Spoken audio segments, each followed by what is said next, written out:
Assalamualaikum warahmatullahi wabarakatuh. Alhamdulillah. Pertama kali marilah kita sama-sama mengucapkan banyak syukur kita kepada Allah masih memberi kita ruang, kesihatan, dapat hidup dengan keadaan aman pada hari ini. Dan salawat dan salam ke atas junjungan besar Nabi Muhammad sallallahu alaihi wasallam. Subhanaka la ilma lana illa ma 'allamtana innaka antal alimul hakim wa la haula wa la quwwata illa billahil aliyyil azim. Okey, untuk kali ini bersama dengan Ustaz akan bincang bersama dengan kamu, akan menjelaskan di bawah pendidikan Islam tahun 5 bidan hadis, di bawah tajuk sayangi pemimpin kita. Sayangi pemimpin kita. InsyaAllah Ustaz akan kupas lebih lanjut, memberi penerangan kepada kamu. Moga-moga di akhir nanti kamu akan dapat memahami, menghayati serta mengamalkan dalam kehidupan seharian kamu. InsyaAllah apa yang kita belajar selepas kita dah memahami dan menghayatinya, yang terakhir mesti kita mempraktikkan dalam kehidupan, supaya dia menjadi suatu jalan jalan hidup kita, yang kita lakukan dalam seharian kita, insya-Allah. Okey, kita akan pergi yang slide kedua. Okey, ini adalah wajah-wajah yang senantiasa kamu lihat di paparan skrin TV kamu ataupun di mana-mana media masa. Yang di tengah-tengah adalah yang di-Pertuan Agong Malaysia. Yang sebelahnya adalah Perdana Menteri, dan yang satu lagi itu adalah Dr. Nur Hisham, iaitu daripada KKM. Yang ni sentiasa kamu lihat wajah-wajah ini, tiap-tiap hari ada akan keluar melalui akhbar, TV dan sebagainya. Ini adalah pemimpin negara kita pada tahun 2021. Okey, skop perbincangan PDP bersama Ustaz pada pagi ini. Pada kali ini insya-Allah Ustaz akan kongsikan, akan bincangkan 4 item. Ada 4 perkara yang penting yang kita akan bincang bersama. Moga-moga kamu fahamlah, kamu faham dan kamu dapat menghayati dan mempraktikkan dalam kehidupan. Bukan sekadar kita nak belajar sahaja, tapi kita nak melaksanakannya. Okey, yang pertama kita akan menyatakan tuntutan hadis. Dalam tu kita akan baca hadis tu, kemudian terjemahannya, apa kita nak tahu apa isi kandungannya, apa maksud yang dikehendakkan oleh hadis itu. Yang kedua, menyatakan maksud pemimpin. Ustaz akan bagi penerangan apakah yang dimaksudkan dengan pemimpin. Yang ketiga, ciri-ciri pemimpin. Kita nak tengok personality dia, tingkah lakunya, pewatakannya macam mana, kita nak mengenal itu seorang pemimpin. Kita akan bincang nanti. Dan yang terakhir, mengaplikasi adab terhadap pemimpin. Ini kita sebagai kalau contohnya kita sebagai rakyat, apa yang perlu kita buat terhadap pemimpin kita, dengan cara kita beradab, macam mana beradabnya terhadap pemimpin. Nanti keempat-empat ni kita akan trans secara lebih lanjut di slide-slide yang akan datang lah. Okey, seterusnya. Okey, setiap dari kamu adalah pemimpin. Kita kena sedar, setiap daripada kita ni adalah pemimpin. Banyak kalau kita pergi secara lebih meluas, kita pergi ke rumah kita. Siapa pemimpin di rumah kita? Iaitu ayah kita sebagai pemimpin. Kalau kita pergi ke sekolah, siapa ketua yang memimpin di sekolah? Tidak bukan adalah guru besar ataupun pengetua. Kita pergi turun lagi, siapa yang memimpin dalam kelas? Tidak bukan lagi adalah ketua kelas yang akan memimpin di dalam kelas. Sama juga dalam organisasi ataupun apa-apa bentuk berkumpulan, mesti ada ketua. Dan ketua inilah yang akan memimpin, membawa hala tuju suatu kumpulannya. Dan kalau kita tengok dalam surah dalam Al-Quran, surah Al Imran ayat yang ke-30. A'udzu billahi minasyaitonir rajim. Bismillahirrahmanirrahim. وَإِذْ قَالَ رَبُّكَ لِلْمَلَائِكَةِ إِنِّي جَاعِلٌ فِي الْأَرْضِ خَلِيفَةً قَالُوا أَتَجْعَلُ فِيهَا مَن يُفْسِدُ فِيهَا وَيَسْفِكُ الدِّمَاءَ وَنَحْنُ نُسَبِّحُ بِحَمْدِكَ وَنُقَدِّسُ لَكَ قال إني أعلم ما لا تعلمون. Maksudnya, ingatlah ketika Tuhanmu berfirman kepada para malaikat, sesungguhnya aku hendak menjadikan seorang khalifah di muka bumi. Mereka berkata, mengapa engkau hendak menjadikan khalifah di bumi itu orang-orang yang akan membuat kerosakan padanya dan menumpah darah, padahal kami sentiasa bertasbih dengan memuji Engkau, ya Allah, dan menyucikan Engkau. Tuhan berfirman, sesungguhnya aku mengetahui apa yang tidak kamu ketahui. Okey, dalam ayat ini Allah menjelaskan akan menjadikan bumi ini ada khalifahnya. Di situ perbualan di antara Allah dengan malaikat. Lalu malaikat bertanya kepada Allah, kenapa nak jadikan seseorang ini sebagai khalifah di bumi? Sedangkan di kalangan para malaikat pada masa itu, orang yang baik, orang yang sentiasa bertasbih, orang yang sentiasa menyucikan Allah. Sedangkan yang nak jadikan khalifah itu sentiasa melakukan kerosakan di muka bumi. Lalu Allah bagi tahu, mengatakan sesungguhnya dia lebih mengetahui apa yang kamu tidak ketahui. Tengok hasilnya, tengok hari ini kita tengok manusia ramai di muka bumi, dan ramai ada yang jadi pemimpin. Di situ kita akan lihat perbahasan untuk menjadi seorang pemimpin. Pemimpin macam mana yang dikehendaki oleh Allah Subhanahu Wa Taala, yang diajar oleh Nabi kita melalui kepimpinan Nabi sallallahu alaihi wasallam. Di situ kita boleh ikut. Okay, kita tengok slide yang seterusnya. Okey, ini kamu boleh rujuk dalam buku teks. Dalam buku teks ada hadis ini. Okey, Ustaz akan baca dulu hadis ini.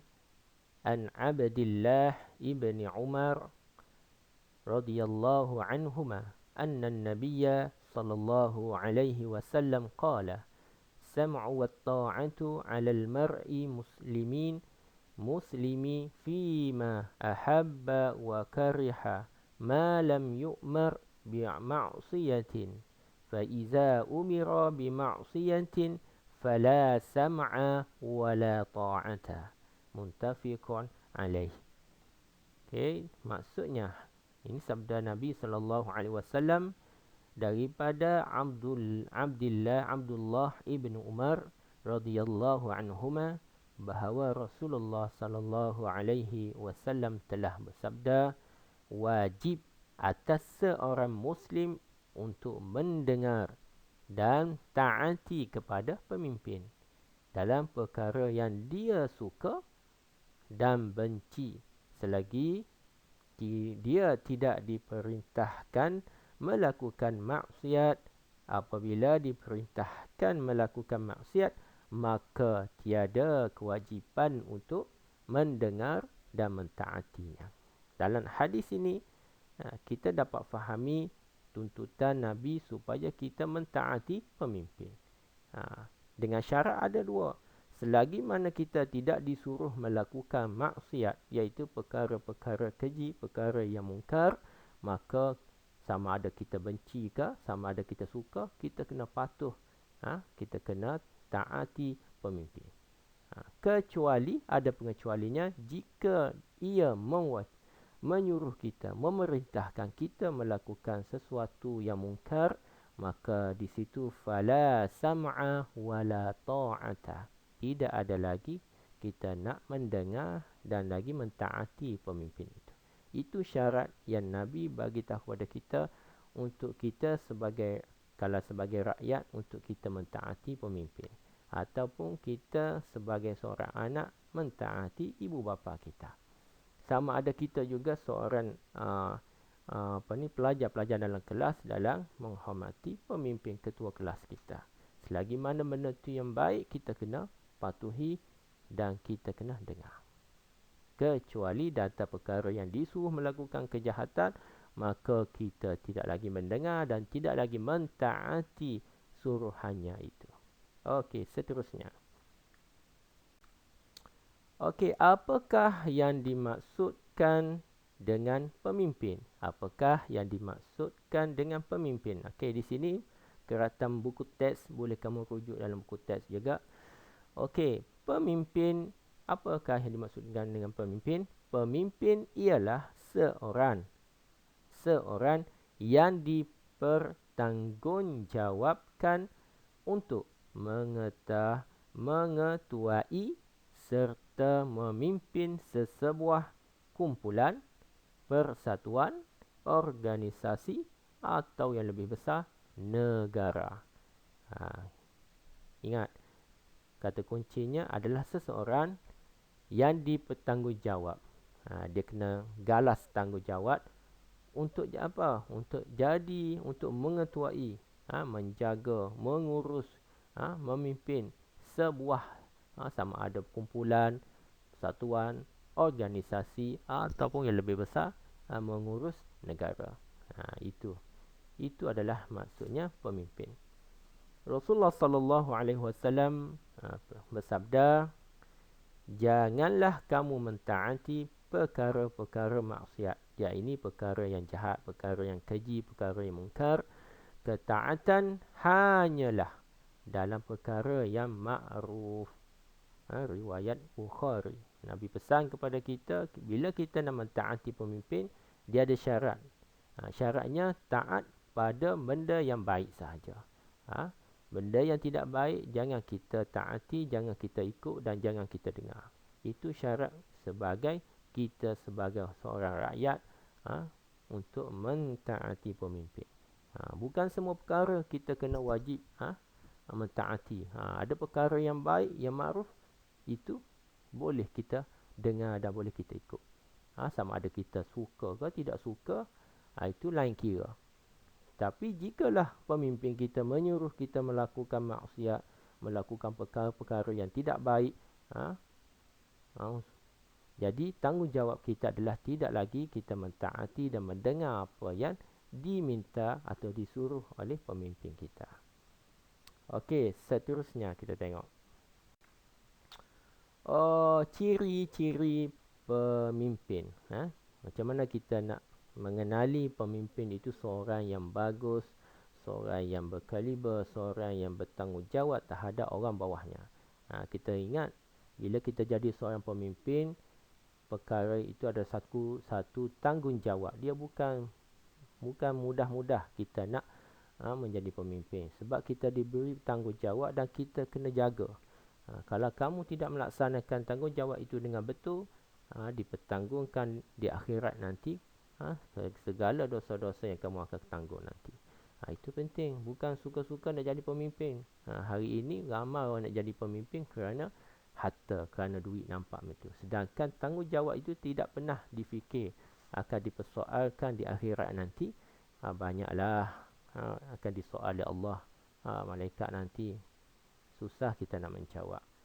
Jadi menjadi pemimpin itu bukan suatu yang suka-suka. Ia adalah satu tanggungjawab yang perlu kita galas, yang kita perlu tanggung. Okey, kita baca petikan dulu. Pemimpin budiman. Kawan-kawanku, mari amalkan taat kepada pemimpin budiman. Jika bicara lembut, sopan, bekerja sama, beri sokongan. Hargai jasa doa sejahtera, menasihati jika ada kekhilafan. Tuhan kan sayan dapat keredaan, hidup harmoni, negara aman, pemimpin amanah serta beriman, jauhi rasuah, elak perpecahan, adil saksama, pemerintahan masyarakat maju, capai wawasan. Okey, ini keratan ini dalam buku teks, boleh kamu rujuk di sana kalau kamu nak melatih membaca dan sebagainya. Okey, kita tengok di sebelahnya, ciri-ciri seorang pemimpin. Yang pertama, pemimpin tu mestilah ada bicara yang lemah lembut dan sopan. Ini penting. Sebab apa? Banyak hari ini seorang pemimpin yang mulutnya orang panggil mulut laser. Apa yang terbuku dalam hatinya dia ucap sesuka hati, boleh menyebabkan orang-orang bawahnya ataupun rakyat berkecil hati. Berkecil hati, kadang-kadang berlakunya sakit hati, benci dan sebagainya disebabkan mulut mulut tidak dijaga dengan baik. Sebab itu pemimpin yang kalau kita tengok Rasulullah sallallahu alaihi wasallam bila dia bercakap dengan cara lemah lembut, sopan santun, maka di situ rakyat akan sayang dan rakyat akan menilai kita. Cara pertuturan kita, bercakap kita itu menggambarkan pribadi seorang tersebut. Mesti ada lemah lembut. Tak boleh kita bercakap bercakap dengan nada yang tinggi, dengan keras. Dia ada tempat-tempatnya sendiri. Kalau keadaan yang tenang dan sebagainya, kena bercakap dengan sopan. Bertemu dengan rakyat, bertemu dengan siapa-siapa ataupun ibu bapa dengan anaknya sekali, cikgu-cikgu dengan muridnya, ketua, pengetua dengan cikgu-cikgunya, kena bercakap dengan lemah lembut dan sopan. Okey, yang kedua, menghargai, mendoa kebaikan dan menerima teguran. Ini penting. Bila kita jadi ketua, kita kena menghargai orang-orang bawah kita. Menghargai. Kalau kita sebagai bapa, kita kena menghargai anak-anak kita. Selalu menghargai dengan memberi apa-apa perkara yang boleh mengembirakannya. Kalau kita sebagai guru besar, kita menghargai orang bawah kita buat kerja. Walaupun kadang-kadang kita tak nampak apa yang dia buat, kita kena hargai. Kerana bila kita menghargai seseorang, automatik orang itu akan menyayangi kita, akan mendengar kata-kata kita dan juga menadani ataupun menjadi contoh kepadanya. Serta kita sentiasa berdoa. Pemimpin ni kena doa baik-baik. Ayah kena berdoa kepada anaknya untuk kebaikan. Perdana Menteri atau contoh Perdana Menteri kena berdoa kepada rakyatnya supaya dalam kehidupan aman, sejahtera. Cikgu-cikgu sentiasa berdoa kepada muridnya supaya berjaya di dunia dan di akhirat nanti. Dan juga sanggup menerima teguran. Bila kita seorang pemimpin, kita kena ada sikap boleh menerima teguran. Bila ada kita buat salah silap, orang dah tegur kita, kita kena terima dengan hati yang terbuka. Memang pedih, memang sakit untuk menerima teguran. Kerana teguran ini dia berbentuk menegur kesilapan yang kita buat. Kadang-kadang tak besar pun kesilapan, tapi ditegur, kita ambil yang positif untuk buat kita baiki diri kita supaya jadinya lebih baik. Kita kena ada ciri macam tu seorang pemimpin. Jadi kalau kita seorang pemimpin, kita tidak boleh mendengar teguran daripada orang bawah. Baik kita turun sahaja, tak perlu jadi pemimpin. Sebab dia akan menyebabkan kita sakit hati dan sebagainya. Itu penting. Bila kita nak jadi pemimpin, kita kena bersedia untuk menerima teguran. Bukan senang nak jadi pemimpin. Tak semua orang dapat. Okey, yang ketiga, amanah, beriman dan tidak rasuah. Ini penting. Pemimpin itu mestilah amanah, melaksanakan tugas tanggungjawabnya. Bila diberi satu tanggungjawab, dia kena amanah melaksanakannya. Dan beriman. Seorang yang beriman kepada Allah, yakin kepada Allah. Ini adalah khas ciri daripada pemimpin Islam. Dia mestilah seorang yang beriman dan tidak rasuah. Ini biasanya kita dengar bila berlakunya uh, bila berlakunya sesuatu pecah rasuah ataupun melakukan rasuah, dia melibatkan pemimpin-pemimpin. Jarang kita dengar orang-orang bawah ada berlaku orang bawah yang melakukan rasuah, tapi kebanyakannya yang peringkat lebih tinggi berlaku juga rasuah ini. Itu penting. Bila jati diri kita, keimanan kita tinggi, yakin kepada Allah, secara automatik kita tidak akan melakukan rasuah. Kita tidak sama ada kita melakukan rasuah ataupun menerima rasuah. Bila kita berada di peringkat tinggi, kita akan berhadapan dengan rasuah ini. Di situlah kita kena jaga diri kita, ingat pada Allah, ingat pesan Rasulullah. Kalau kita buat ini, apa kesannya bila kita mati nanti? Besar. Rasuah ni banyak berluasa dalam kehidupan kalau kita tak pandai menjaga. Okey, yang keempat ciri-ciri pemimpin adalah seorang yang bijak dan adil saksama. Mestilah pemimpin yang bijak, tak boleh kita lantik pemimpin yang tidak bijak. Ini boleh menyebabkan rosak, hancur dan binasanya sebuah organisasi. Kalau kita melantik orang yang tidak bijak dalam mengurus negara kita, hancurlah negara kita. Boleh menjadi kebinasaan dan rakyatnya akan menjadi huru-hara nanti. Sebab pemimpin itu tidak bijak. Sebab tu kebijaksanaan ini penting dalam kita nak memilih pemimpin kita. Bukan sesuka hati kita suka pada orang tu, kita tantiknya jadi pemimpin. Tidak. Kita kena tengok ciri-ciri yang ada pada dirinya. Kalau dia layak, maka selayaknya dia menjadi pemimpin. Dan terakhir adalah adil saksama. Ini penting, adil saksama. Bila kita jadi pemimpin, mesti bersikap adil terhadap rakyatnya.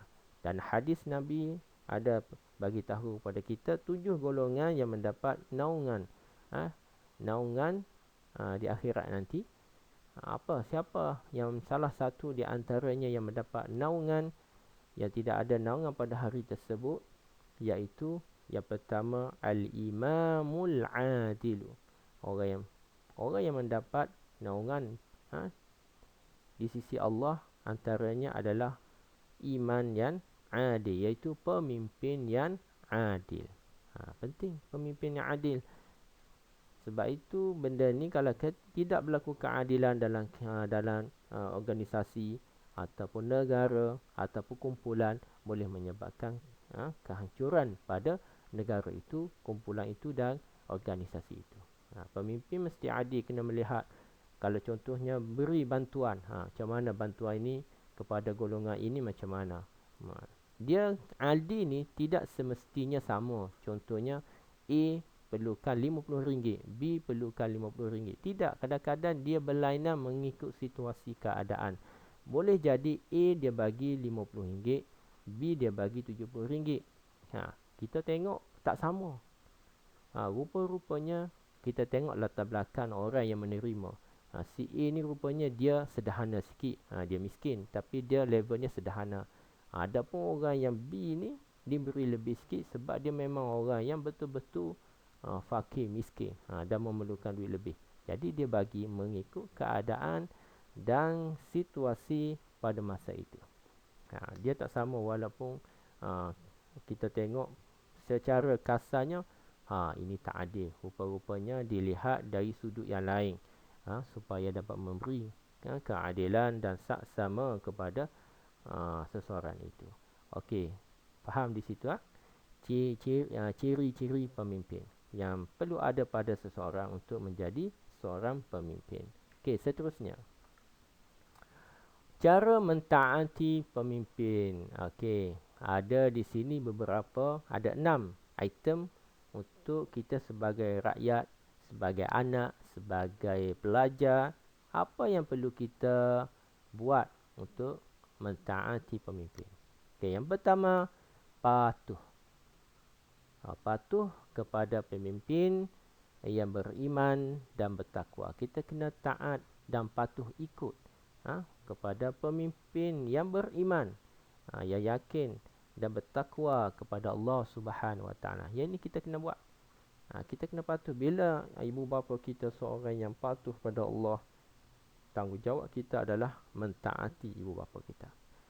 Kalau cikgu-cikgu kita seorang yang pemimpin yang beriman bertakwa, maka wajib kepada kita mentaati kepada cikgu kita.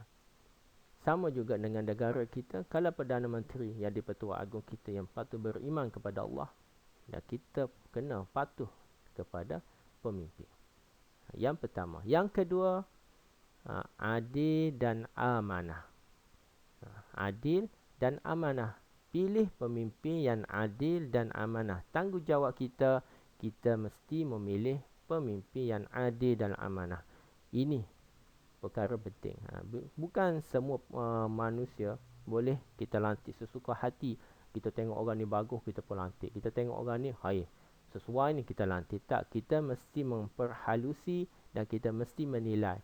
Dan kita sebagai rakyat, sebagai murid, sebagai anak, kita kena tengok. Tapi janganlah kamu memilih pula ayah kamu nak jadi pemimpin. Itu tak boleh. Itu memang ayah kamu yang jadi pemimpin di rumah. Takkan mak kamu jadi pemimpin di rumah. Itu penting. Mestilah adil dan amanah kita pilih pemimpin kita. Yang ketiga, tanggungjawab kita adalah bekerjasama. Kita mesti memberi kerjasama kepada pemimpin kita dalam melakukan kebaikan. Apa saja kebaikan kita mesti menyumbang. Jiwa kita, tenaga. Kalau kita seorang yang kaya, dengan harta-harta sekali kita menyumbang. Bagi kerjasama kepada pemimpin kita untuk melakukan kebaikan. Okey, yang keempat, nasihat. Kita sebagai rakyat, sebagai anak, sebagai pelajar, kita nasihat pemimpin. Nasihat dengan penuh bijaksana.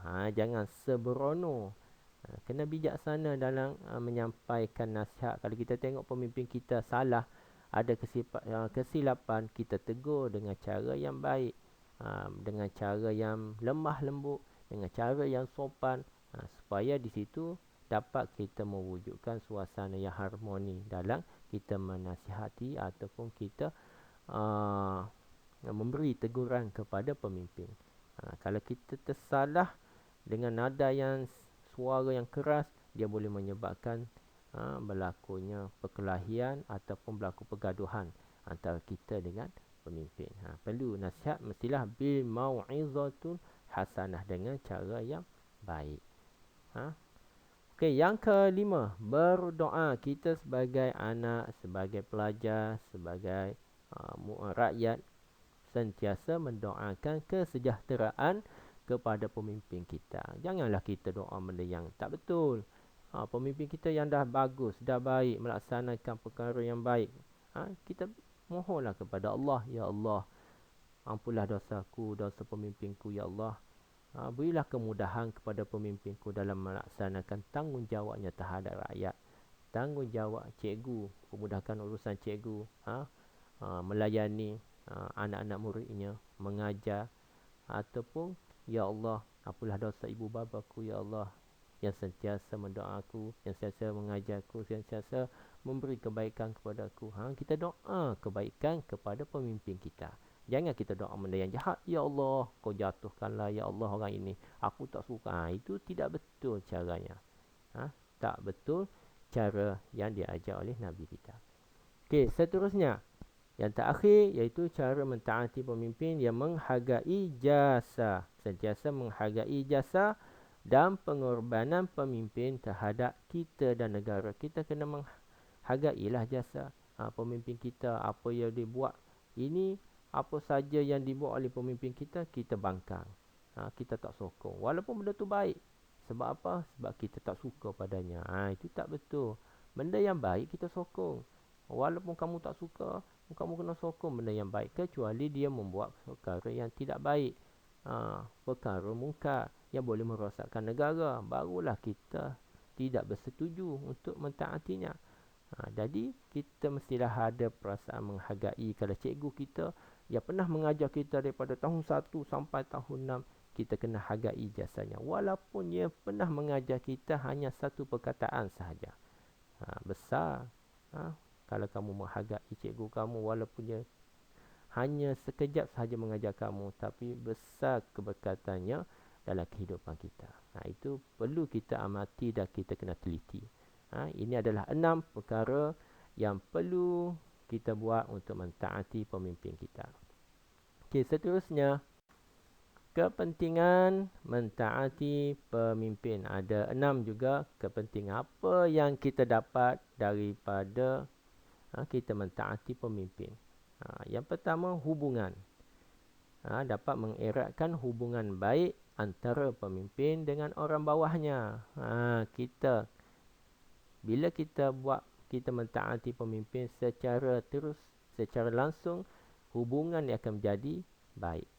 Kita dengan mak ayah kita jadi baik, kita dengan cikgu kita jadi baik, kita dengan pemimpin kita jadi baik, disebabkan kita mentaati pemimpin kita. Dalam perkara yang baiklah. Okey, yang kedua, syiar Islam. Syiar Islam ni simbol kemegahan Islam tu dapat tersebar luas. Dapat dikembangkan lagi. Kamu tengok masjid-masjid semakin banyak laungan-laungan azan dapat didengari. Itu dapat mengembangkan syiar, simbolnya kebesaran Islam. Itu dapat disebarluaskan lagi bila kita mentaati pemimpin yang baik. Okey, yang ketiga, mengelak pergaduhan. Dapat mengelak pergaduhan, permusuhan dan perselisihan faham. Bila kita mentaati pemimpin, secara automatik dapat mengelak berlakunya pergaduhan. Dia akan jadi baiklah. Hubungan di antara satu sama lain akan jadi baik, erat dan kukuh. Tidak ada pergaduhan, perkelahian, perselisihan, permusuhan, sakit hati dan sebagainya. Tidak ada. Sebab kita mentaati pemimpin kita. Hubungan kita dengan cikgu pun baik. Tidak ada bermasam muka. Itu penting. Bila kita mentaati pemimpin. Yang keempat, dihormati dan disegani. Disegani dan dihormati oleh negara lain. Bila dia tengok rakyatnya bersatu padu, mentaati, suka pada seorang pemimpin itu, rakyat-rakyat negara lain ataupun orang-orang di negara lain akan melihat dalam negara itu dapat mewujudkan hubungan yang baik di antara rakyat dan pemimpin.